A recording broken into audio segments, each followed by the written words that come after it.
What's on, ladies and gentlemen? My name's Ross, I like games, and today I'm sitting around having a little bit of a think, trying to decide what I want to talk about today on this channel.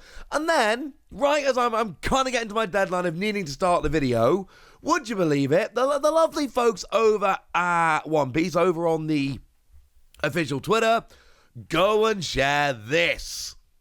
And this should stand out to you a little bit, ladies and gentlemen. There should be something, when you look at this card, there should be something about it which stands out to you as, hang on a second, what? Yeah, that's the most powerful card we've seen so far. And it's not even like just, I went over onto onepiece-cardgame.dev, which is the best place for searching for particular kinds of cards, etc. And I went to see what the most powerful card was. Now, they're going to have to do a little bit of website design. Because the search function on onepiece-cardgame.dev only lets you search up to 11,000 power. But we've not even have an 11,000 power character. We've had some 10,000. The Secret Rare Shanks and Romance Dawn is 10,000. The Edward Newgate from OBO2, also at 10,000. Kazan, the Secret Rare from OBO2, the Shanks, the promo that came from the Utah deck, the Kaido from Starter Deck 4, and the Douglas Bullet from Starter Deck 5. Those are the 10,000 power characters we have so far. This is a 12,000 power character. So basically, the first thing to point, before we even talk about what this does, the first thing to mention about this card is your attack's going through. Like, your opponent is going to have to go to a lot of effort to try and make sure that your attacks don't go through here in a point where it's not really necessarily worth it. Although they might have to, we'll get to that in a minute. Point is, as it stands at the moment, this is huge. But it's not just that, it's also a 10 cost card.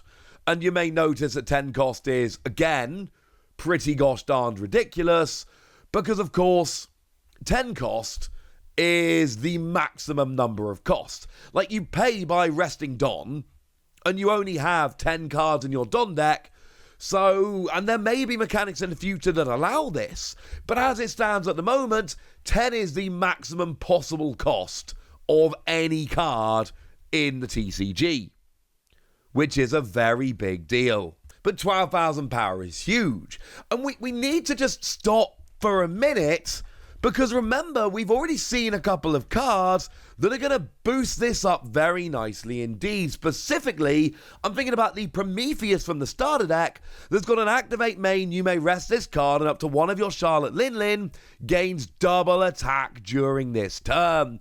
We do also, for what it's worth, have Zeus, which is the same thing, but it gives you Banish. So any damage you deal, the triggers don't activate, which is not the same. Honestly, it's not on the same level. That's not really the point here. The point is, you can have a 12,000 power character with double attack, and let's be clear, if you're building a deck with Charlotte LinLin as a 10 cost, I'm not saying you have to put Zeus in. I kind of am saying you have to put Prometheus in. I'm saying that giving yourself double attack with that much power is something you're probably going to want to be doing. Okay, that's kind of big. So with that borne in mind, what do we actually do here? Well, what we've got, no counter I should say. On play, if your leader has the Big Mum Pirates type, place up to one card from the top of your deck at the top or bottom of your life, then trash up to one card from the top of your opponent's life. Yet this is kind of like all those other yellow cards, but with none of the downside. Now, to be fair, you are placing a random card on the top of your deck on the top or bottom of your life, admittedly, although maybe there's ways to see what that is. But the point is, you are basically recovering. You're getting an extra life, which is cool. And we know that yellow loves having all those triggers. I think I'm a big fan of the Charlotte Brûlée that's trigger, play this card, and it's a blocker. But we've seen that yellow have proportionately more triggers than other colours as it stands at the moment.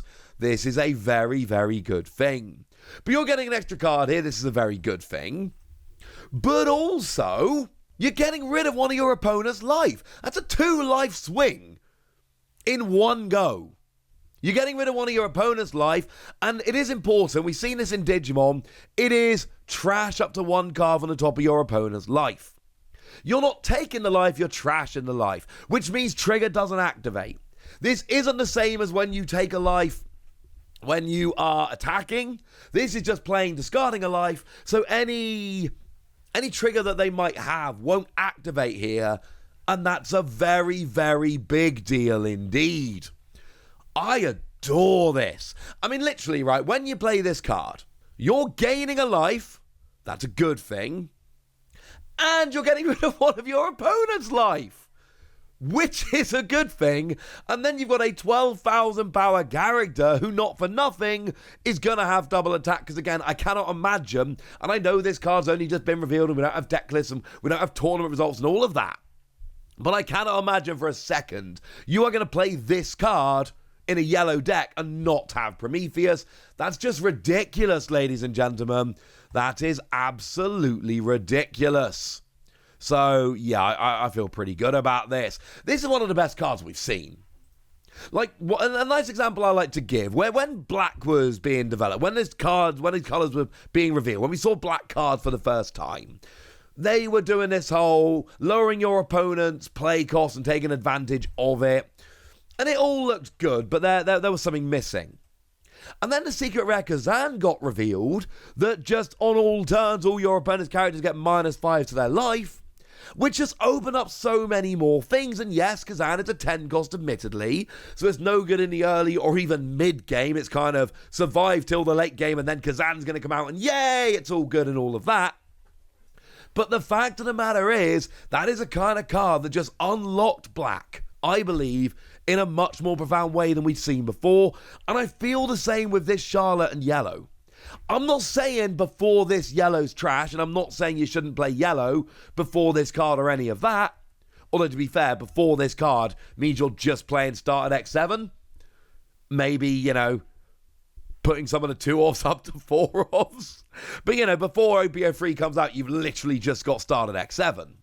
But this, to me, is the card that makes me look at Yellow in a whole new light and go, hang on a second, that is a ridiculous amount better. Now, do remember that in order for this card to really work, you've got to have your leader as Big Mum Pirates. Otherwise, it's a vanilla 10 cost 12,000 power, which is still the most powerful card we've seen, incidentally. And that's what a vanilla would be like. Look at Vanilla Shanks. 8 cost 10,000 power. If this was a vanilla, 10 cost 12,000 power is what we would expect. We've never seen it, but that's how it would be. But what we got here instead is, if you're the Big Mum Pirates leader, go nuts. And as it stands at the moment, there are 3. We've seen all the leaders from OPO3, incidentally, so any other leaders would have to come in set 4 or a new starter deck or whatever. And in fact, we do actually know that starter deck 9 is going to feature Yamato as a yellow leader. So we know that for like 100%, that is definitely a thing. And that's awesome. But that's not here yet. So for the time being, we've got 3 yellow leaders. And they're all Big Mum Pirates. And I mean, I'm not that up on One Piece, but is Yamato going to be Big Mum Pirates? I'm assuming not. Don't really know. Anyway, we've got the Charlotte LinLin from the starter deck.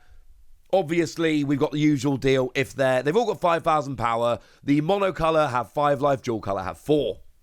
Don X2, when attacking, you may add 1 card from the top or bottom of your life area to your hand.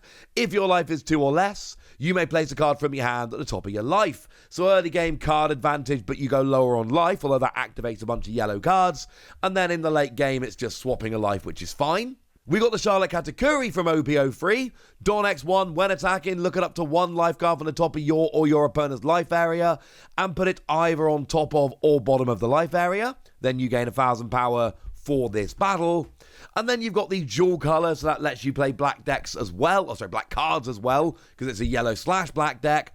Dawn X2, when attacking, pay 2. You may trash a card from your hand, and if you have 1 or fewer cards in your life, place up to 1 card from the top of your deck at the top of your life. I actually really like this one for replenishing your life in the late game, but I really do like the monocolor just for the early game shenanigans. Although, to be fair, you've got cards like the secret rare Charlotte Katakuri, for instance, from the starter deck, that gains rush if you've got fewer life cards than your opponent. But then, do bear in mind that that is going to be the case from turn 1 if you're playing a dual color leader. So I wouldn't play the Katakuri leader. I think either of the LinLin are fine. I think we're going to have to test around to see which one is better. I'm kind of leaning towards the starter deck one, but I'm sure some people are going to prefer the dual color because you get to make a dual color deck, amongst other things. Either way, we've got a 2 life swing and 12,000 power, 2 more than any other character we've seen. This is a very big deal, ladies and gentlemen, and that is why this becomes one of the few cards that actually gets its own video. Don't do that often, way too many cards being revealed, but sometimes a card gets revealed that's so exciting I just want to rant about it for 10 minutes. This, ladies and gentlemen, this is one of those cards. But I want to know what you think about it, so let me know in the comment section. Go nuts! Be nice! And then make sure you like this video, subscribe to this channel, follow me on Twitter at the Wasi. That's where we talk about One Piece and a bunch of other card games. And please do consider checking out patreon.com/PTCG Radio, where you can support the channel, get some bonus podcasts, join a Discord, and chat with us about anything you want. All kinds of fun things. But by far the most important thing, as always, look after yourselves till next time, would ya? Thank you very much for watching. My name's Ross, and you've been watching Wasi Plays.